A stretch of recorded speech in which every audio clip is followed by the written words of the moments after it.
would you rather, where we're going to blind rank, or I'm going to blind reveal players to the fellas, player A and player B, list off their stats and have them pick who they'd rather have the rest of the season. And then I will reveal who the players are. For the most part, it's players who are available on the waiver wire versus players who are like 90% plus owned.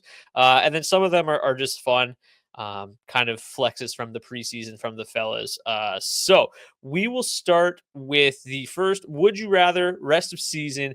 We'll start with player A. He's got 18 points, 8 goals, 10 assists. He's a -5, 5 power play goals, 9 power play points, 79 shots on goal. So if you're counting at home, that's 10.1 shooting percentage, 42 hits, and he's averaging 17:33 time on ice. Player B, 11 goals, 9 assists for 20 points in 26 games. He's a +5, 2 power play goals, 3 power play points, 82 shots on goal, shooting 13.4%, 40 hits, averaging 17:14 time on ice. So nearly identical numbers from these two fellas. Beebs, we'll start with you. Would you rather player A or player B rest of season? I think I want to go player B here. And reasoning is just they have not, as much as they have 2 more points than player A, they have not produced on the power play. So it seems like this person might be bound to be caught up in that area. And if they do catch up and get a couple power play points added to their 20 and 26 games, I think this person seems like they could be in for a nice remaining 56 games that they have there. But either way, I know that these are going to be a guy who was definitely off the wire and then someone who was like a first round pick. So I'm really hoping that I went with the wire guy. But yeah, I'll go player B. They also seem like they have a little bit more goal scoring potential, even if their shooting percentage is a bit higher. But yeah, give me that person, whoever that is. DFO. I am going to big brain this one a little bit and go with the opposite route. It seems to me that the player A is probably getting a little bit better utilization based off that power play production. So I will go with player A. Yeah, player A is definitely the shooter on that power play with 5 goals. That's for sure. Player A was drafted 47th overall this off season, 95% owned, Andrei Svechnikov. Ooh. Player B is currently 34% owned, was not drafted whatsoever this preseason. He is Anders Lee. Yeah. Sounds I feel good about that. One of them's playing on a... Yeah, I agree. Mine's on the first line. Svech was on the fourth the other day, so I guess that's the only trade-off. And Beebs, at least you knew that you were probably picking the waiver wire guy, but it just goes to show how, productive Anders Lee has been. I mean, all things considering, Svechnikov hasn't been too terrible of a pick. He's had kind of some ups and downs, hasn't been great, but this is more highlighting how good Anders Lee has been, less than how, poor Andrei Svechnikov has been. I think, by and large, we'd probably expect a little bit more out of Svechnikov moving forward. That's a line that's been really dominant this year with Aho and Roslovic most of the time. They haven't necessarily capitalized on as many scoring chances as they've created this season. I expect better days ahead for Svechnikov, but Lee's been just really, really solid. We've talked about him a lot on this podcast this season. All right, would you rather rest of season number 2? We've got player A, 24 games played, 8 goals, 18 assists, 26 points, over a point per game through 24 games, has 11 plus minus, 2 power play goals with 8 power play points, 90 shots on goal, shooting 8.9%, just 7 hits, but averaging a whopping 26 minutes and 6 seconds time on ice. Player B, 24 games played as well, 6 goals, 29 points, +5. He has 1 power play goal, but 12 power play points, 79 shots on goal, shooting 7.6%, a lowly 5 hits, averaging nearly 25 minutes per game. D, we'll go first with you on this one. Player A or player B rest of season? All right, these feel like 2 defensemen. Obviously, the time on ice kind of gives it away there. Mm-hmm. Severe lack of hits for Blue Liners, so that could narrow it down if we're actually trying to figure out who these guys are. But I don't know. It looks like they're both obviously getting a ton of run on their team in all situations. And we're going to stick with the big brain play. And I'm going to take the guy with more points and just base it off the power play production. Hope that means that he's on a slightly more productive team. I mean, obviously I have an idea of who these two might be because there's not too many defensemen with 25 plus points at this point in the season. But I'll go with player B. You're going to go with Cale Makar? Okay. I'll take A since I do know who B is there. I would never forget my boy. And I'm gonna look really dumb if it's not him. But I have no clue who this second fella is, but I'm about to have my brain shattered by their 90 shots on goal. Who is So it, you Brock? guys both went with player B? Yeah. So you're going to look really dumb because it's not Cale Makar. Player B is Quinn Hughes, What? drafted 17th overall. Player A, drafted Werenski? 100 spots later, Zach It's got to be Werenski. Werenski. Yep. Both obviously super high owned at the moment, but I really want to talk about it because Zach Werenski was somebody I wrote about a ton in the preseason as one of my favorite sleeper defensemen. I think I have him in every fantasy hockey team that I own this year. Maybe save for one. So I'm really also like quite Zach off because Werenski's- Werenski's stats are way closer to Makar's than Hughes's are. But it's funny though when I first did this blind ranking, I nearly compared Werenski to Makar because they are very very similar. But the hits here made it a little bit closer with Quinn Hughes. So all right, you guys both picked Quinn Hughes. Now I'm assuming if you knew that going in, you guys both still would have picked Quinn Hughes rest of season. Yes. I think yes, but the fact that we even have to think about it just goes to show what a step Werenski's taken, and it's great to see kind of what we've talked about for years, kind of coming to fruition here. So good on you, Zach. You are giving us value, bud. Yeah, I mean, I don't. Zach Werenski's been great for years. I think the reason that obviously dropped this year, people probably weren't expecting the Columbus Blue Jackets to be as unbelievable offensively as they are. Huge catalyst for them, obviously, but they've had some other pieces that have just been humming. We've talked about a lot this year, and they've been great. Would you rather rest of season number 3? Player A, 23 games, 19 points in 23 games, 6 goals, 13 assists, +2 rating, 3 power play goals, 6 power play points, 57 shots on goal, 10.5 shooting percentage, just 2 hits, but plays 18 per game. Next is player B, 21 games played, 7 goals, 16 assists, 23 points, 4 power play goals, 8 power play points, 59 shots on goal, shooting 11.9% with 38 hits, playing just under 18 minutes a night. Now, this one seems a little bit different. Now, am I throwing you a curveball? What do you think? Player A or player B rest of season Beebs?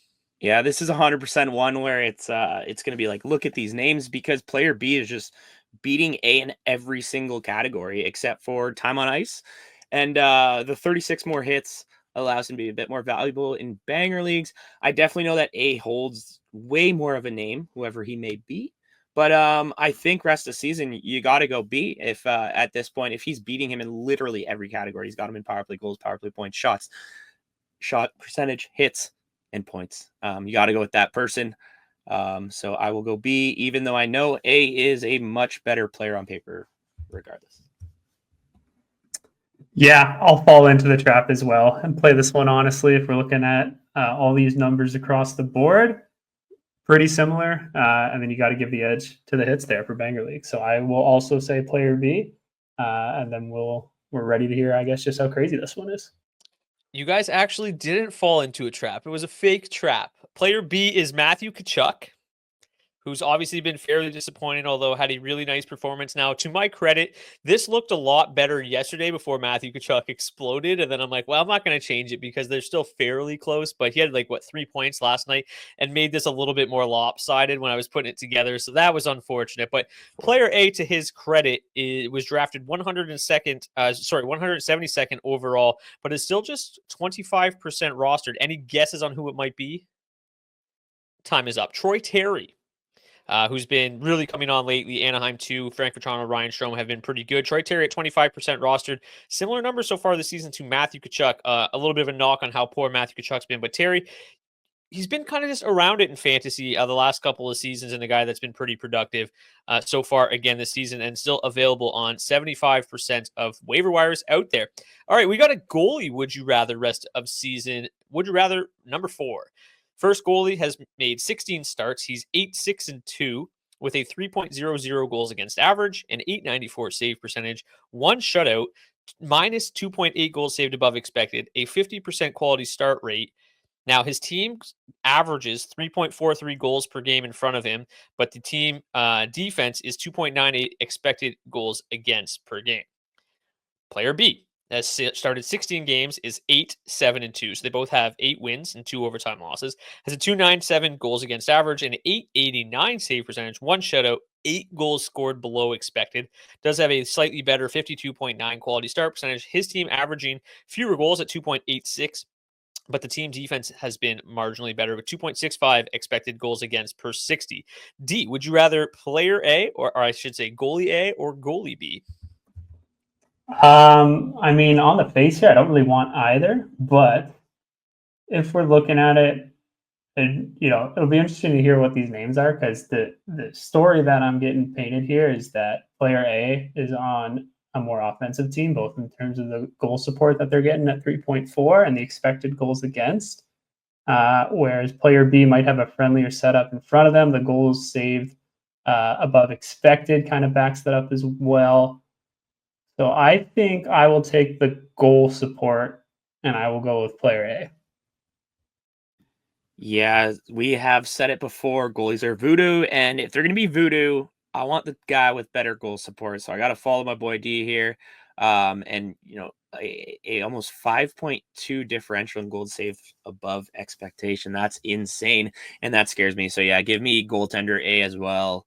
I do believe one of these fellas was one of our preseason busts. So Brock, who do we have here? This one's great. I love this one. Player A is Elvis Merzlikins. Player B is Stuart Skinner.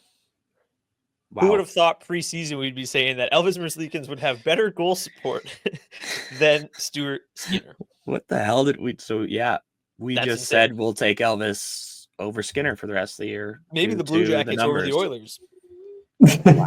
Wow. Team defense, though, obviously a lot better in Edmonton, but that's wild. I mean, Skinner's been bad. Yeah, you got to think a lot of people probably went with Stuart Skinner as their goaltender 1 this year. And if that's the case, you're getting Elvis Merzlikins like production. That's tough. That's a very tough way to go. Just goes to show goalies are voodoo. Preseason ADP 48.4 for Skinner, undrafted for Merzlikins. I do have Stuart Skinner in one league.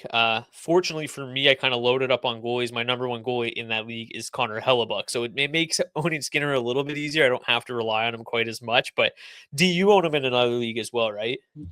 I do, yeah, unfortunately. Is he your number 1? No, it was a keeper league, so I have some other options, but he was supposed to be in the mix for sure. And hasn't quite turned out. You still like the situation that he's in moving forward. Obviously, we expect them to score more goals the rest of the season. And there's just so little competition there that I don't have faith in Picard to really push him. And I don't think they have much faith in Picard either. We kind of saw that in the playoffs last year. Even when Picard was outperforming him, they were eager to kind of get Skinner back in net. And get his game going again. So barring some sort of trade, I still feel that he's locked into the starting job there. And of course, we feel better about the Oilers and the Blue Jackets rest of the season. So I still have faith for Skinner in fantasy this season. And you kind of knew like this was like the Georgiev mold that you were getting yourself into, right? Like he wasn't the safest, I guess, source of your splits, and you could, be a risk in terms of the save percentage and goals against average. I don't think we would have expected it to go this poorly, and you would have expected better goal support, but I still feel good about him moving forward in terms of, he's not going to be a number 1 or, he's not going to be a top 5 fantasy netminder, but he can kind of fill that kind of 10 to 15 range if he can just give you mediocre league average splits, because the wins should be there. He's been a lot better lately, too. Last 3 games has only given up 4 goals against and a 949 save percentage. So maybe starting to turn a corner a little bit. I mean, Beebs, we saw Georgiev have some really sparkling outings there, kind of turning a corner, and then has been pretty so-so recently again. Yeah. Anything to add on Skinner? Is this not a buy low candidate? I think at this point, if we're looking at these numbers, you know that there's people who, as I mentioned, did draft him as their number 1 goalie, and they're probably really struggling right now. And if you can maybe poach these people with, say you have a couple goaltenders on your bench and you can afford to, just add Stuart Skinner into your mix, I think it's totally worth it. I also own a stock in him. So good on all 3 of us for battling through the Stuart Skinner Chronicles, because it has sucked this year. So let's hope that he has a good second half. He did last year. He pulled it together for in fantasy and regular season. So there's no reason why, as D said, barring any trade, he shouldn't be their number one there. So I love him as a buy low candidate going forward, and I'm still trying to figure out how him and Elvis are having the same year. Yeah, I would be buying low on him as well. I wouldn't be giving up a ton, but I think you can definitely poach him away at a pretty reasonable price. But yeah, I like that one a lot. All right, would you rather number 5, our final one, before we wrap up the fun? Would you rather rest of season player A, 24 games played, 5 goals, 9 assists, 14 points. He's a +2 with just 1 power play goal and 3 power play points, 57 shots on goal, so shooting just 8.8%, 17 hits, averaging 17:45 time on ice. Player B, 27 games, so a few extra games played, 5 goals as well, but 18 assists, 23 points, +2, 3 power play goals, 6 power play points, 46 shots on goal, so shooting 10.9% and 20 hits while averaging over 20 minutes per night. Beebs, we'll start with you. Player A or player B rest of season? I've been really high on player B all year, so I actually could snipe this one. We're not having a Makar situation round 2. And I'll take player B because he is save trending. it for D in case he doesn't know. I'm not going to say it, but the player 2 currently is trending very hotly and very, very in a high direction, and he might be getting mentioned later in the show. So I have to go player 2 here, even though I know player 1 is definitely a more sexy name. It's definitely someone who's very high own percentage. But player B has been a surprise all year, and I love their upside. I don't love their shots on goal, but that has been changing recently. Neither of these guys shoot a lot, as we can see by the 57 and 46 shots we're seeing here. So I will jump on player B because player A is struggling. But I'm quite excited to hear who has 14 points in 24 games because it's definitely someone solid. Yeah, I think it's pretty hard not to go with player B. I'm sure we're about to be shocked here. But yeah, I think just across the board, it looks like a much better play rest of season. Although I'm assuming player A has underperformed drastically to this point. Yeah, player A. It's Willie Macklin at B, right? Like, I don't want to just look dumb. Yes, it is Willie Macklin, right. player B. Player A, obviously decent shot volume, should see some positive regression in the shooting percentage department. Player A was drafted 33.1 ADP. Any guesses on who it is? No. Jason Robertson. I should have got that one, unfortunately. Right yeah. Who's the most underperforming player this year? He's up there. Whammo. He's certainly up there. Crazy that do it. Yeah, William Eklund's giving you just significantly better numbers than Jason Robertson. I'm impressed that you saw William Eklund, knew it was William Eklund, and then said, I'm still taking William Eklund rest of season. Do you stand by that right now? Eklund over Robertson rest of season, though? Like, if somebody offered you that trade, you're taking... No, give me Jason Robertson all day. But I will say, I currently own both, and on a heavy lineup day, at the moment, I might consider playing Eklund in the right matchup because, I would take Robertson all day. But yeah, Eklund's been way hotter. Robertson needs to figure it out. Hopefully, just when a couple of those other players do, he will as well. But we've been saying that episode again after, it's tough. J-Rob, you're letting us down, buddy. Anything to add on Robertson before we head to break, D? No, I'm disappointed in myself. Should have caught that one because I unfortunately do have me a little bit of Jason Robertson. But no, I mean, it's hard to argue with the numbers right now. And it's like we talked about, he's one of those guys where he's really hard to project the rest of the season because the talent's there, but the production from, just a raw standpoint, from an underlying standpoint, it's been really disappointing across the board. So you hope there's better days to come. It's one of those things where you wouldn't be surprised to find out he's dealing with some sort of injury because he just does not quite look like himself out there. This has been an especially tough episode for me, my league of record. I have Matt Tkachuk, Stuart Skinner, and Jason Robertson all on that team. It's been rough, but I do have Zach Werenski, so that's good.